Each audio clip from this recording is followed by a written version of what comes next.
आज है 19 नवंबर international men's day. तो सबसे पहले तो क्या आपको पता है कि आज इंटरनेशनल मेंस डे है? मैंने तो जिससे भी पूछा उसने यही बोला मेंस डे। ये कौन सा दिन है? जी हाँ, आज मेंस डे है, international men's day. Father, brother, husband, son to celebrate the men in your life. आज है इंटरनेशनल मेंस डे। अगर ये क्यों शुरू हुआ, कैसे शुरू हुआ, इस साल का थीम क्या है, ये सब तो आप गूगल से पता लगा ही लेंगे। बट हम हॉप अप में बात करेंगे कि अगर आपकी बेटे हैं, अगर आप मदर हैं या पेरेंट्स हैं, बेटों के सन्स हैं आपके, तो उनकी ब्रिंगिंग अप में क्या आपको कुछ फैक्ट्स डालने हैं, क्या आपको नई आइडियोलॉजीज उनके दिल में बिठानी है while they are growing up. मैं हूँ डॉक्टर श्रव्य मरत्री और आज बात करेंगे ब्रिंगिंग अप बॉयज। वैसे तो आजकल बेटा बेटी में कोई डिफरेंस नहीं है, ये स्टीरियोटाइपिंग करना हमने बहुत पहले ही बंद कर दिया है। बट स्टिल कहीं एक बेटों की अपब्रिंगिंग में और बेटियों की अपब्रिंगिंग में थोड़ा सा माइन्यूट डिफरेंस तो आज भी है। तो ये क्या डिफरेंस है और क्या ऐसा होना चाहिए या नहीं होना चाहिए, इन्हीं सब बारे में बात इंपॉर्टेंट बातें हैं जो बेटों से करनी बहुत ज्यादा जरूरी हो जाती हैं, इम्पोर्टेंट हो जाती हैं। जैसे नंबर वन, अवेलेबल रहें, अपने बच्चों के लिए हमेशा अवेलेबल रहें। कई बार पेरेंट्स कहते हैं कि बेटी तो फिर जिनके घर में बेटा बेटी दोनों हैं वो कई बार बोलते हैं कि बेटी तो शेयर करती है बट बेटा बिल्कुल चुप रहता है, बिल्कुल बात ही नहीं करना चाहता। तो देखिए उसके लिए आप सबसे पहले अवेलेबल रहें। जब भी वो आपके पास आए, आपसे बात करने की कोशिश करे, तो उसकी बातों में इंटरेस्ट दिखाएं। शो करें कि आप उससे बात करना चाहते हैं, उसकी लाइफ में इंटरेस्टेड है।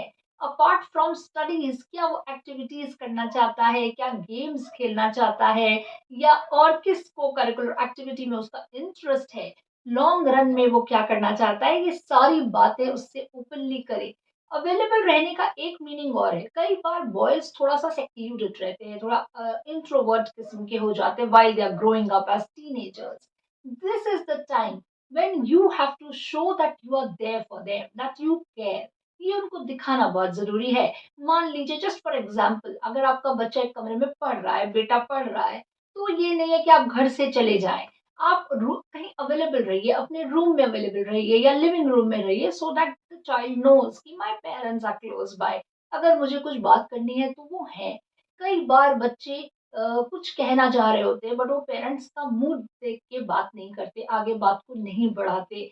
तो उस टाइम पे जब आप लोग सब साथ में हैं, बेटा आपसे कुछ कहना चाह रहा है, तो अपनी एक अवेलेबिलिटी उसको दिखाइए कि आप इंटरेस्टेड हैं। दूसरी चीज आती है channelise their energies. Channelise their energies बिल्कुल सही बात है। बेटों के अंदर एक ज्यादा एग्रेशन, एक ज्यादा एनर्जी लेवल आप लोगों ने देखा होगा, जिनके बेटा बेटी दोनों हैं वो इस बात से जरूर इत्तेफाक रखते होंगे। तो यहाँ ये जानना बहुत जरूरी, उनकी एनर्जीज को आप कैसे चैनलाइज करेंगे, उनको स्पोर्ट्स में डाल के, उनको ऐसे कहते हैं स्वेट इट आउट, उनको ऐसे गेम्स में डाल के जहाँ वो 30 मिनट्स ऑफ रिगरस एक्टिविटी, कोई भी चाहे वो वॉक हो, रन हो, कुछ ऐसा जो वो करना चाहते हैं जिसमें उनका इंटरेस्ट भी है, वो उनसे जरूर कराइए। साइकिलिंग करा सकते हैं, आप खुद भी उनके साथ इसमें शामिल हो सकते हैं। जेंडर स्टीरियोटाइपिंग, देखिए आजकल बेटा बेटी बिल्कुल एक समान है। हम एक से स्कूल्स में उनको पढ़ाते हैं, ऐसा हर हर एरिया में हमको बेटा बेटी एक सा करते दिखते हैं। बट स्टिल जेंडर स्टीरियोटाइपिंग ही कैसे होती है ये मैं आप लोगों को बताती हूँ। कई बार क्या होता है कि बेटा रो रहा है और अचानक से आपने उसको बोला कि अरे are you a girl, stop crying like a girl, लड़कियों जैसे क्यों रो रहे हो। देखिए इससे आप उसको इनडायरेक्टली, अनकॉन्शियसली क्या मैसेज दे रहे हैं कि लड़कियां कमजोर होती हैं, वो रोती हैं, वो अपने इमोशंस दिखाने में हेजिटेट नहीं करती। और लड़का क्या होता है, अपने इमोशंस नहीं दिखा सकता। कहीं ना कहीं उसके दिमाग में ये जेंडर स्टीरियोटाइपिंग आप बचपन से डाल रहे हैं। तो ये नहीं करिए। आप बोल सकते हैं रो मत, there is no reason for you to cry, but ये नहीं बोलना है कि लड़कियों के जैसे मत बनो। योर ओन वर्क, ये बहुत इंपॉर्टेंट पॉइंट है। बेटा हो चाहे बेटी हो, दोनों को अपना काम करना जरूर आना चाहिए। बट कई बार घरों में ऐसा देखने में आता है, एंड कई बार जिस घर में ग्रैंड पेरेंट्स हैं वहां ये बहुत कॉमन है कि चल कोई नहीं, तू छोड़ दे, तेरी बहन ही तेरा ये काम कर देगी। काम मीन्स जो दो डेली जो हमारे काम होते हैं, जैसे बेड बनाना, अपनी बेडशीट फ़ोल्ड करना, अपने कपड़े जो आपने उतारे उनको फ़ोल्ड करना, स्कूल से आके अपना सामान सही जगह रखना। ये वो ऐसी चीज़ें, once you leave the washroom should be clean. ये अपने बेटों से ज़रूर कराइए। खाना खा के अपनी प्लेट रखना, ग्लास रखना, ये कुछ कॉमन कॉमन चीज़ें हैं जो बेटे को ज़रूर आनी चाहिए, और उसकी ये एक लाइफ़ स्किल है, जो लॉन्ग रन में उसके बहुत काम आने वाली है। तो बेटा हो या बेटी हो, इसमें बिल्कुल भी डिफरेंशिएट नहीं करिए, और बेटों से बराबर घर के काम में मदद लीजिए। उनको इन्वॉल्व करिए एक्टिवली छोटे-छोटे कामों में। अरे मेरी ये हेल्प कर दो, ऐसे करके, जिससे एक लाइट एटमॉस्फेयर, बहुत इसको इम्पोज़ करके नहीं, बहुत लाइट तरीके यदि इंटरैक्शंस करिए। ये सबसे इम्पोर्टेंट पॉइंट है। Growing up, your son is growing up. जब वो छोटा है या वो टीनेज में एंटर करने वाला है, प्री टीन है या टीनेजर है, तो देखिए कई बार मज़ाक में आप उस पे हो सकता है एज़ पेरेंट्स आप नहीं कह रहे हों, लेकिन आपके कोई रिलेटिव्स या फ्रेंड्स इस टाइप से उनसे बात कर रहे हों। जी हाँ, मैं यहाँ बात कर रही हूँ, कई बार अनकॉन्शियसली या just on a lighter note हम बच्चे से, बेटे से ये मज़ाक कर में उससे पूछ जाते हैं कि और तूने गर्लफ्रेंड बनाई कि नहीं बनाई? तेरी कोई गर्लफ्रेंड है कि नहीं है? इस टाइप की जो बातें हैं, ये बेटों से नहीं करनी है। ये बहुत गलत अप्रोच है। ये आप एक अनकॉन्शियसली एक उसको इनडायरेक्टली मैसेज दे रहे हैं कि it is normal to have a girlfriend. क्या आप ये बात बेटी से कह सकते हैं कि तूने बॉयफ्रेंड बनाया कि नहीं बनाया? या कोई अगर आपकी नोन बेटी से ऐसे बोलेगा तो क्या आपको अच्छा लगेगा? बिल्कुल नहीं अच्छा लगेगा। तो जो चीज़ गर्ल्स के लिए है वही सेम एप्लीकेबल है बॉयज़ के लिए। तो ऐसा बिल्कुल मत करिए, और अगर कोई और कर रहा है उसको भी मत करने दीजिए। ये वो करेक्ट एज है, प्री टीन्स और टीन्स, जहाँ पर what is right and what is wrong, ये बेटों को कन्वे करना बहुत ज़रूरी है।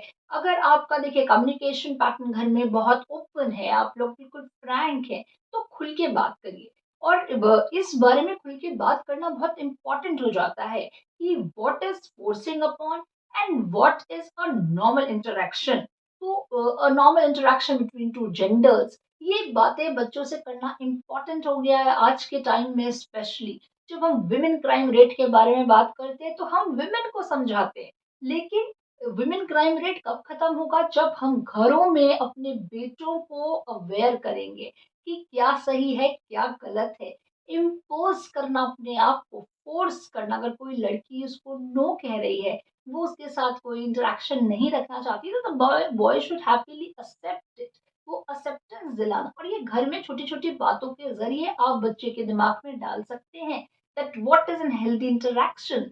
ये उसके लॉन्ग रन में भी काम आएगा। टू फॉर्म हेल्दी रिलेशनशिप्स क्या है, एक गुड टच क्या है, बैड टच क्या है, ये उस बच्चे को बताएं, अपने बेटों को अवेयर करें इस बारे में। बेटे को सबसे इम्पोर्टेंट चीज समझाएं दैट वो रिस्पेक्ट करना सीखे दूसरे की चॉइस की।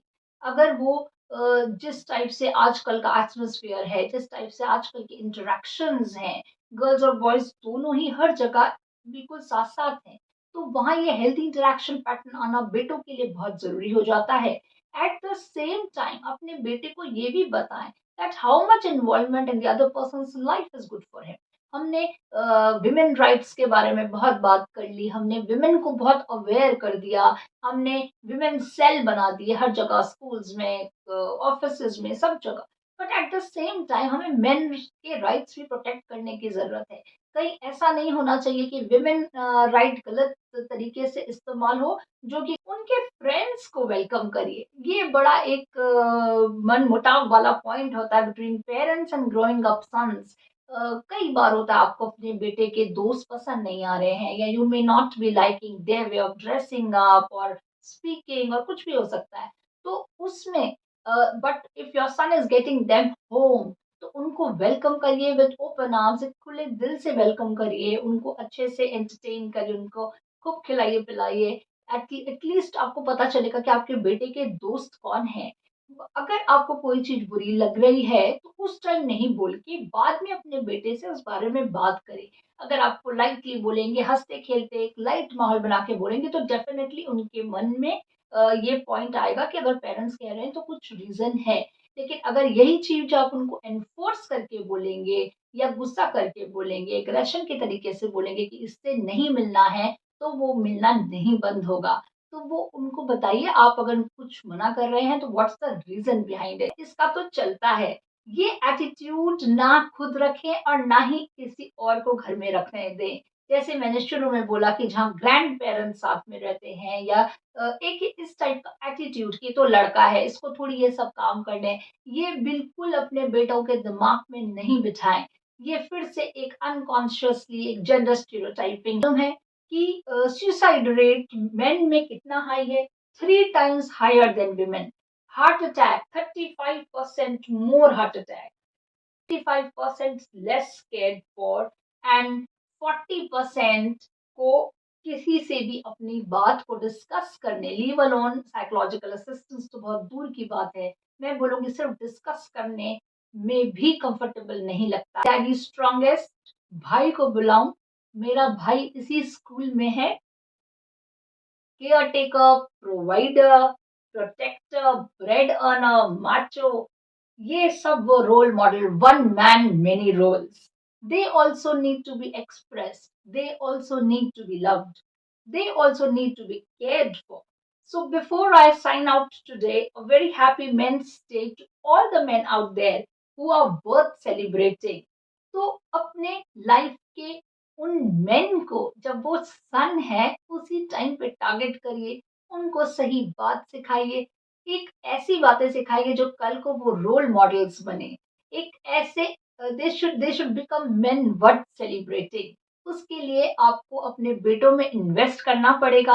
उनको सिखानी होंगी वो वैल्यूज़, वो रिस्पेक्ट कि वो रिस्पेक्ट करें ऑपोजिट जेंडर को भी। इसी के साथ let's hop up to a mentally fit you. Thank you very much.